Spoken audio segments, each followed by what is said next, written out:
Hola, bueno, les quería comentar, este es el proyecto que hemos elegido de física en la parte de proyectos 2025. Elegimos el 7 picos, consta de una montaña rusa donde hemos desarrollado varios datos y tenemos que desarrollar las preguntas. Somos el grupo número Luke y Freud y comenzando encontramos una pista donde tenemos una subida de 46 metros. Sabemos que son 46 metros lineales, podemos calcular la altura mediante Pitágoras. H sería, esta sería la hipotenusa y sabemos el ángulo, que también nos lo da el problema, que son 25 grados. Identificamos 4 puntos clave dentro de la pista, que sería el punto A, B, C y D. Repasando los datos nos dicen que el largo total de la pista son 600 metros.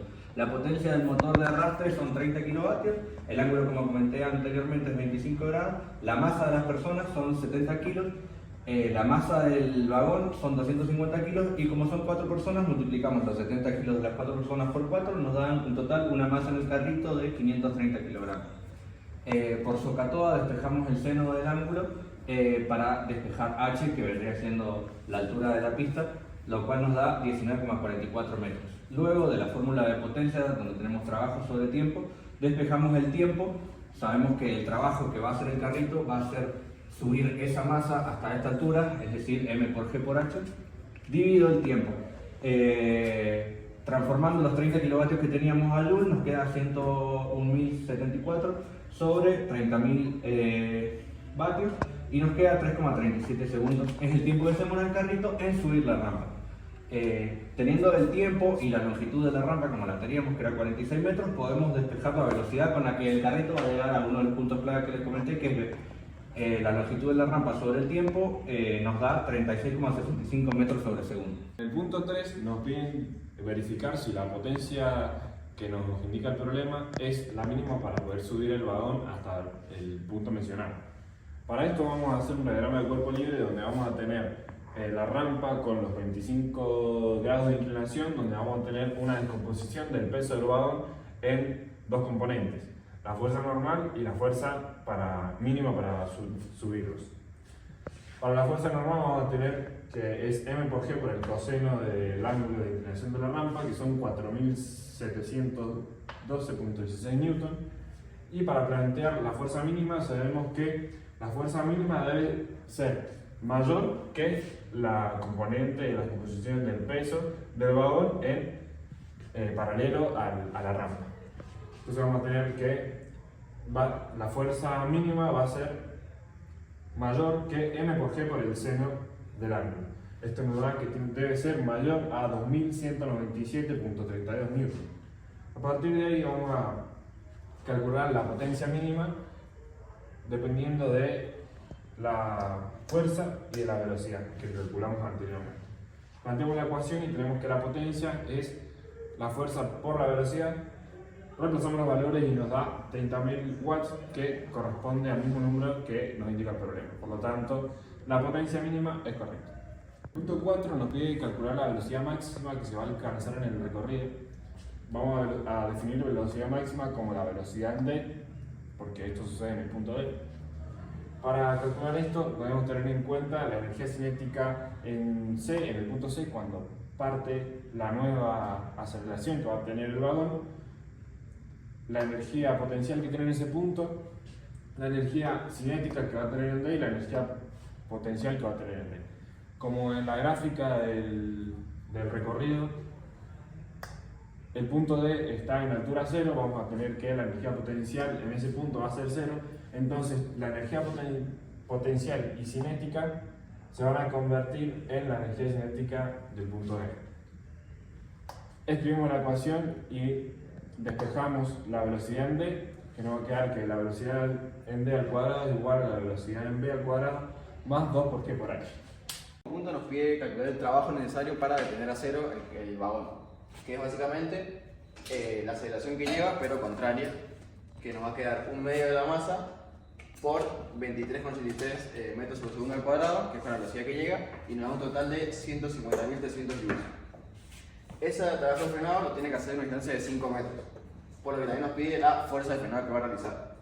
Que el trabajo de frenado es la fuerza de frenado por la distancia en que se realiza.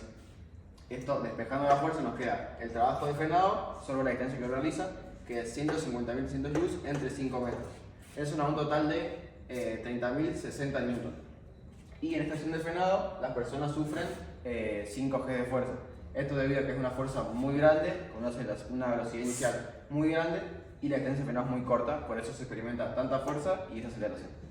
En el final del trabajo tenemos un enunciado donde tenemos 6 conclusiones o variables que van a poder influir en el mismo problema que hemos desarrollado.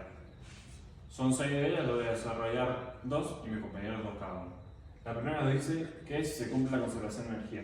En este punto decimos que la vamos a dividir en 3 partes, donde la conservación de energía va a estar presente solamente en el tramo que el carrito está bajando, ya que no tenemos rozamiento, entonces no habrá disipación de energía.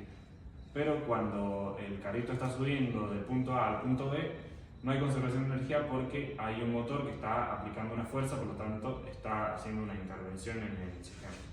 Y después en la parte del frenado lo mismo, tenemos una fuerza de rozamiento que va a generar la fricción para hacer el frenado del móvil. El otro punto nos dice cuándo se siente más pesadez, al subir o al bajar. La pesadez hace referencia al peso aparente del móvil y el peso aparente se define como la masa por la suma de las aceleraciones. En este caso podemos tener 2 casos. Como el móvil se va a estar acelerando en la mayoría del recorrido, podemos tener que si la masa por la suma de las aceleraciones es mayor a m por g, el peso aparente va a ser mayor, entonces va a ser más pesado en ese tramo. Y si el resultado de la masa por la suma de las aceleraciones es menor a la masa por la gravedad de la Tierra, el peso aparente va a ser menor. El tercer punto nos dice que en caso de existir rozamiento, si pueden existir 2 puntos que tengan una altura máxima. Esto no se puede cumplir, ya que de existir un rozamiento va a haber un trabajo negativo, es decir, el trabajo total va a ser disminuido. Como ejemplo, supongamos que tenemos 2 crestas de 10 metros, si para la primera cresta necesitamos 10 joules, vamos a poder subirla, pero al haber rozamiento, esa energía se va a perder. Y supongamos que al segundo tramo llegamos con 8 joules, no vamos a poder subir esos 10 metros, por lo cual la segunda cresta debería ser menor. Esto lo podemos ver ya que el trabajo con el que entramos a una cresta va a ser menor con el que salimos, por lo tanto la cresta cada vez tiene que ser de menor altura. Los últimos 3 puntos es metiendo unas variables para ver cómo cambiaría el funcionamiento del vagón. El primero es cómo va a variar la energía potencial y la cinética si el número de pasajeros son el doble. Como primer punto tenemos que la cinética y la potencial son proporcionales a la masa, por lo cual si el pasajero aumenta el doble, la potencialidad cinética aumentará el doble. Y como segundo punto vemos que las velocidades no van a variar porque estas no dependen de m, ya que si hacemos sumatoria de energías, vemos que en un punto tenemos 1 medio de la masa por velocidad al cuadrado y en el punto donde sube la cresta del vagón tenemos m por g por h. Si despejamos la velocidad de este término, nos queda que la velocidad es la raíz de 2g por h, por lo que depende de la altura y de la gravedad y no de m. Los últimos concisos del trabajo, que sería el funcionamiento en la Luna. Sabemos que la gravedad en la Luna es un sexto de la gravedad en la Tierra. La velocidad en la Tierra se ve vista por esta ecuación, que es la raíz de 2 de la gravedad en la Tierra por h. Por ende, la de la Luna va a ser igual, solamente que modificamos el valor de gravedad, nos queda 2 por la gravedad de la Luna por h. Reemplazando valores, como dijimos, la gravedad de la Luna es un sexto que la de la Tierra, entonces nos queda la raíz de un sexto y esto nos representa el 41%. Es decir, que si en la Tierra tenemos 10 metros sobre segundo, en la Luna va a ser 4,1 metros sobre segundo. Y uno de los últimos análisis es si la gravedad de la Tierra se duplica. Con el mismo análisis que hicimos en la Luna, sabemos que crece raíz de 2.